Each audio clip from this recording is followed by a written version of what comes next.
All right, so let's put together a little bit of work this evening. Just joint work first, knees.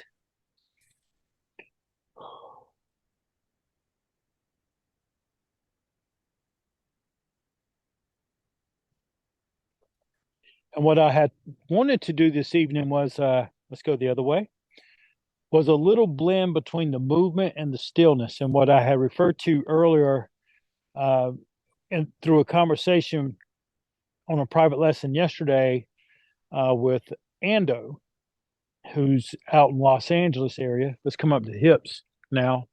Um, but the conversation that we were working on was trying to develop an amplitude of training. And I'll mention that more just as soon as we finish these hip circles that are causing me some discomfort. Ugh. Let's go the other way. Also, as a reminder, please keep Ken in your thoughts. If you light an incense or during your meditation, just throw out a little, hope you're doing well, Ken, in your heart or mind. He's trying to get himself stronger. Any news, Bader? He said, tell everyone hello. He'll be back eventually. Okay. All right. Now double teacups. Oh, something snapped. Oh.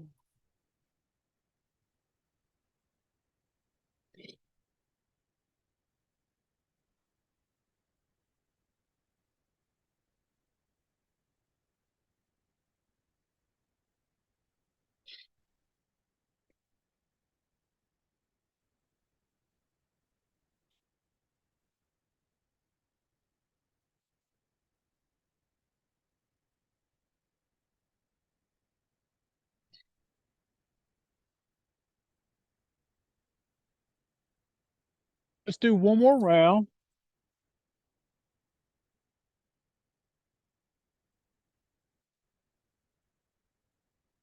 Good. Let's take a little moment and have a little cognitive exercise. One of the, as I mentioned earlier, the amplitude of training. We've spoken about this before in classes and in some of your private lessons about the difference. The difference when we're using our language, we don't think about it, but you do it organically anyway. The difference between doing and being, right? Do you do Tai Chi? Or are you being Tai Chi? Right? That's one way of saying it. Uh, uh, are you really trying to take the time to be a part of something, or are you just trying to get it done? Okay. The difference between doing and being can be very significant in a lot of different areas, but that's all just cognitive conjecture. And as Sifu Chin will say, you have to be able to physically demonstrate what it is that we're talking about, it, or it's just worthless, trivial stuff. Right? If we're working on trying to be, we have the two extremes, right? You have the guy who, jogs 5 miles every day and he lifts weights and he works like a dog and he's always, one project after another. It's always do, progress, progress, progress. Then you have on the other end of that extreme, the one who smokes and he's just being part of life and, love and peace and happiness and just floating around like a little gypsy, right? Somewhere in between those two bookends is a healthy blend of between doing and being. Well, in our cases, one of the things that we have that you have and you're encouraged to do is to try to find the purest essence of yourself in being. Now, when you're doing Tai Chi, your mind automatically, just by the very phrase you heard me just use, your mind actively spins up. So that's not really peaceful because you're doing something, right? When you're in your posting, you'll do exercises in your posting, but all of the exercises are there to help you kind of find a place to where you can almost just be. You're not having to think about the exercise. In fact, in some cases, your mind will become calm and still, and you'll lose track of time. You'll find that there's certain things that will come to you that you didn't even know existed because for the first time in a moment, your door is open for what your soul needs to show you. But if you're too busy doing things, the soul has no chance. The spirit has no chance to communicate to you. All right. So when you have a level of stillness and you get quiet, for me, I describe that to the senior students as being in a dark sky. That's how I would feel it, is where everything was dark. There was not a star, there was not a moon, there was no distractions. So that amplitude is down here, right? If you're looking at a baseline EKG, when your heart beats, it goes up and then it drops below that baseline and then it comes back up and back down again. Well, most people in their life, they have no below that. They have no being. They'll spend the first hour of their day figuring out what they're going to do all day. Okay. Now, we still together? Okay, good. All this is trying to get you to a place to where you want to find as much as you can this place of you to where you can be as quiet as possible, still as possible, even if it's just for a minute. And then as you get stronger in that, you'll have that purest form of what it is when you achieve it. And then when you start to do something, you'll be able to tell when your mind is revving up and getting up here rather than staying down here. Okay. The amplitude of movement. The other thing, just in a last note, come here, Ryan. When it comes to application, people who are doing, for example, push hands, people who are doers, they worry. People who are doers are trying to anticipate. Okay. People who are doers will begin to try to analyze. And all of those in this exercise is going to get you crushed. Because the person who's a beer, like Ryan has achieved this place now, he can smell when you're thinking about pushing because you're a doer. Because if you were going to be a beer, as soon as you had a thought, you'd already hit him. But as soon as you think, okay, I think I got it, he already knows that. And you've missed your opportunity. Beers is where in the moment, when you are there and you feel it and you go, okay, there it is. And you attack it at the moment that you felt it. Or in the moment that you feel him coming. Because if you go, okay, here he comes, then you get stiff and now you're crushed again. Okay. Bader's smiling, right? Been there before there, have you, Bader? Right. Yeah. So anyway, it applies not just at a cognitive emotional level, it will apply to your ability to interject and how far do you get intertwined in anything is a decision that you'll make between being and doing. All right. And that's, you already have the tools to answer some of the questions we were talking about earlier. All right. So let's take a few moments and just be. Okay. We'll start off with just a couple of breathing exercises, and then we're going to move a little bit. Right. So I'd like for you to just take in a breath. As you exhale, let everything settle down a little bit.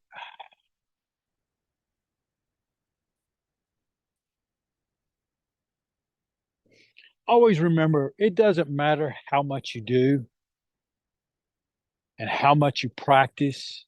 It just matters that you practice. That's the step one.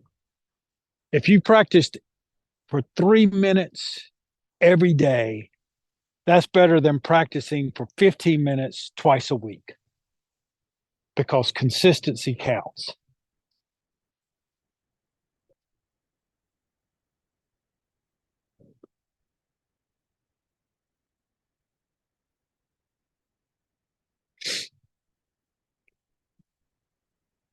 Find the quietness in your heart.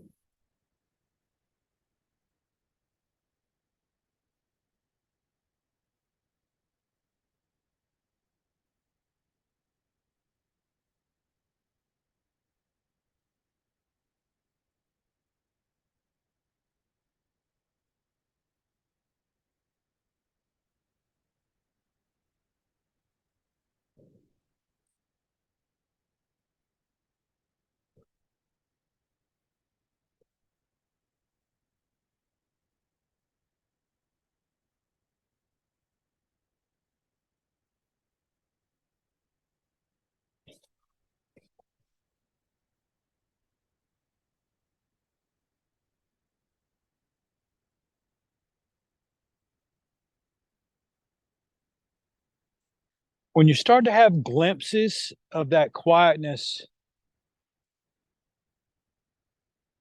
allow yourself to just soak in it.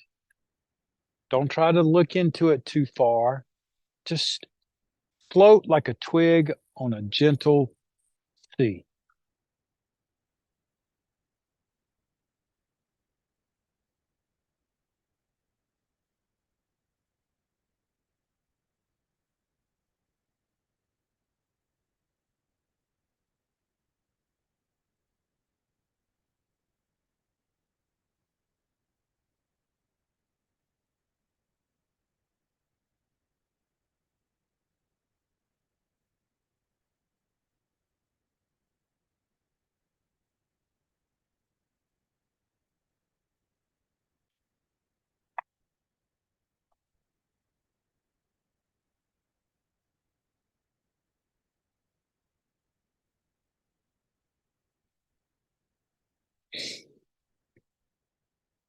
And what we're going to do is a little blend of things that we had talked about earlier, Kathy. Let's take, and what we're going to do is we're going to slide our weight over to a side and just clear the table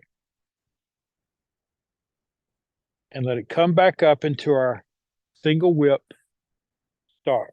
Now, the first thing I want you to notice is that my single whip is pointing right at the camera. So point straight ahead. If you're at the TV, if you're on the camera, then you should be pointing directly at me. Okay. So here we are in that posture at the beginning of single whip.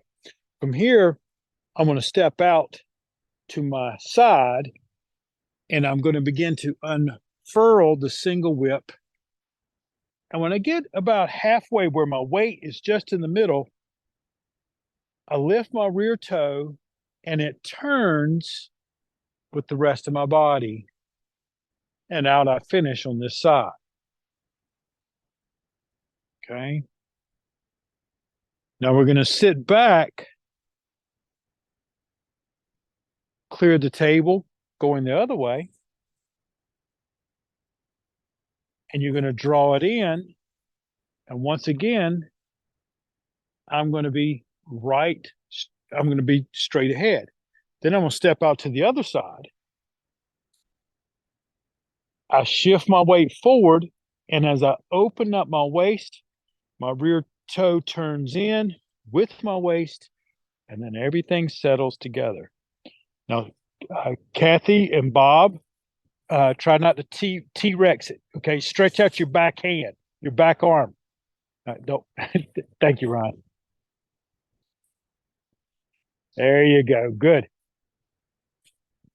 Good. You want it to feel extended. You don't want the rear arm to feel like it's all jammed up. You want both arms to feel like they're equally balanced.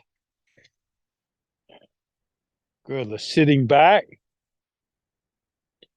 Turn the belly button, clearing the table, and then the weight shifts, and there I am, straight ahead. Then I step out to the side, open the waist. Good. Sitting back, clear the table.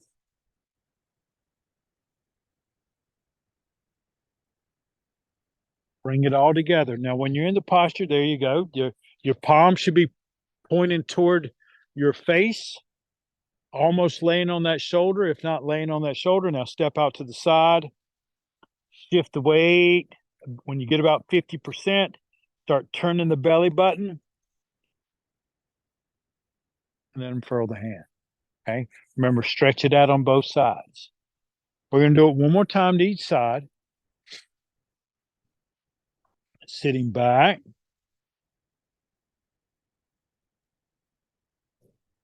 Move the table. Move the table.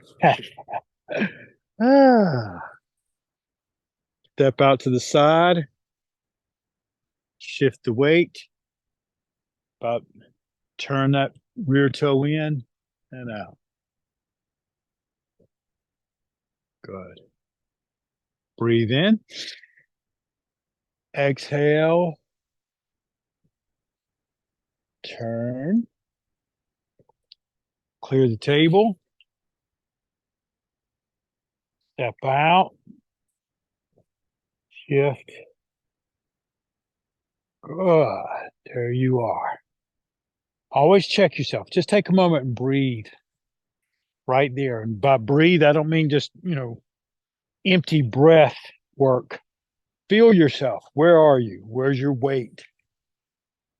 Ideally you're about 60-40, maybe even 70-30, both heels flat on the earth.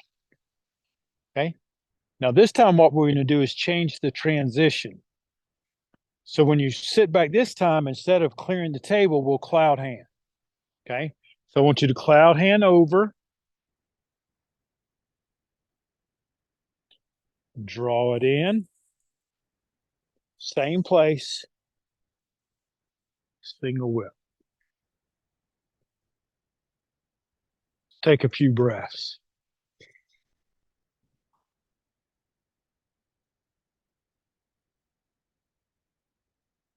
The one thing about being in this context of conversation, you're never in a rush. Since you're not trying to just do something, being doesn't have a time limit on it. We have the time span that we have allotted for our practice, and we will take our time in that practice.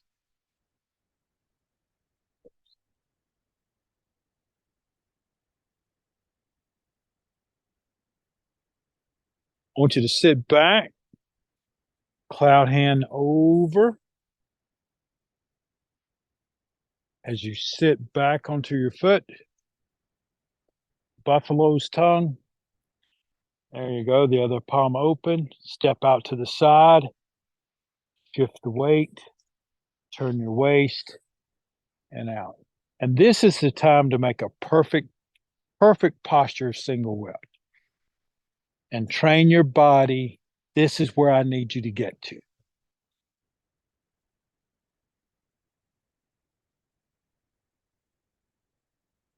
Okay. We'll do one more to each side, so it's an even 3. Okay. Sitting back, cloud hand.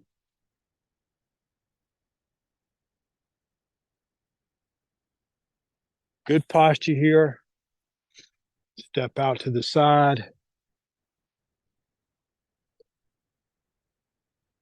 And out. Now, just for practice sake, I want you to take the rear hand, let it float, and let's go into the high pat on the horse on this side. There you go. That's exactly how you do it in the form, a left single whip and then a high pat on the horse, or at least the Yang 24 form. But we want to go into our cloud hand. So the side that I'm turning to, that's the hand that goes up. And then I'm going to drop my foot, bring it around.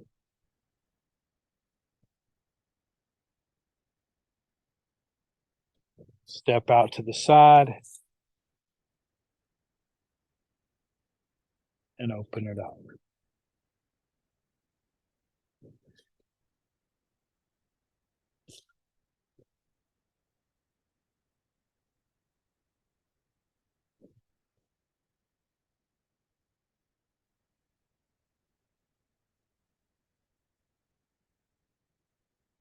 All right, let's bring it back to neutral, right down the middle. Let me get a glimpse of what the time is.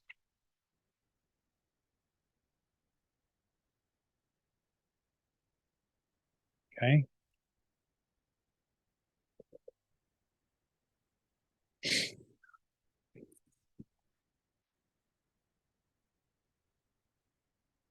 I'll tell you what, Ryan, we haven't done this in a while, so let's go ahead and let's do it. How about you get right here with me, and we'll do the fire set. Okay, we're going to do the fire set. Do y'all want to move so y'all can watch Ryan? Because you'll be able to follow him. I'll be in reverse. Okay. Good. Okay. All right. Let the hands float. Settle down.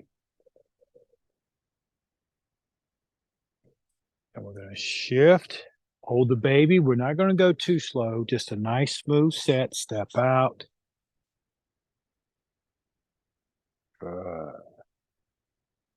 And we're going to step up, mirror hand, roll the palms, and sitting back. Let the hand float and press down and away. There we go. Wash the back of your hand. Come back and out. Good. Hold the moon. Sit back. Turn. Separate the clouds. Hold the baby. Step out. Mirror hand. There you go. Let's breathe in. Exhale and press. Light as a feather. Breathe in, coming back. And out. Good. Here's what we just practiced. Clear the table. And come together. Single whip. Sitting back. Fan the arms over. Good. Then turn. Slicing it down. Open up. Crane cool's wings. Good. Hands float. Clear the table, going the other way. Nice. Remember, come together. And out. Good. Sitting back. Fan the arms over. And slicing down. Wrap it up. Exhale and open it up. Check your balance. Good. Everything returns to neutral. Toe rises. Now set 3 begins. Listen to the seashell. Turn and brush knee. Turn that toe out just a print and then come up. Golden rooster. Step it back into hand lift. Good. Take a breath. Take a breath. Now let's just listen to the seashell. Step out. Brush knee. Good. Toe out. Golden rooster.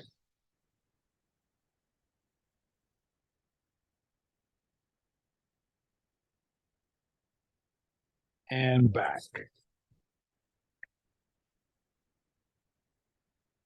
Good.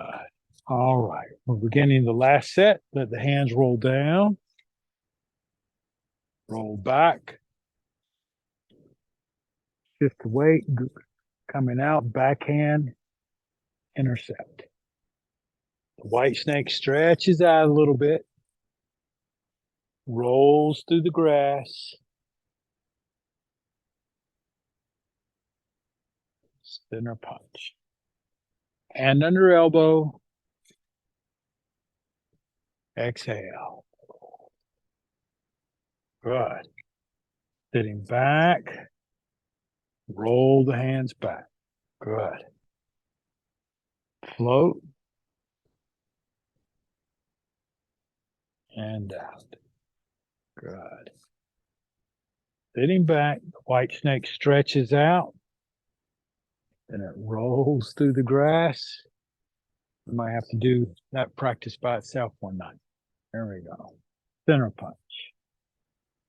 Hand floats under elbow. and out. Good. From here, we sit back, turn, push the sky, step out, gather the clouds,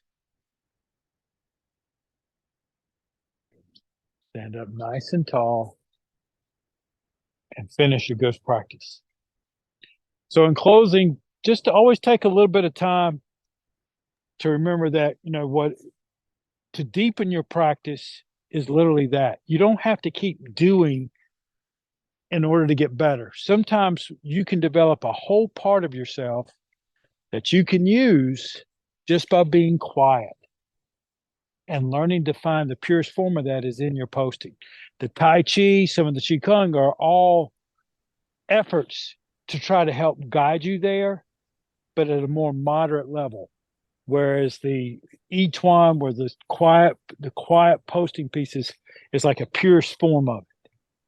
Okay. And so if you can work on that, you'll get better and better. It was great. All right. Thank you all. Good to see you. Hey, Stephen. Yeah, we'll see y'all soon.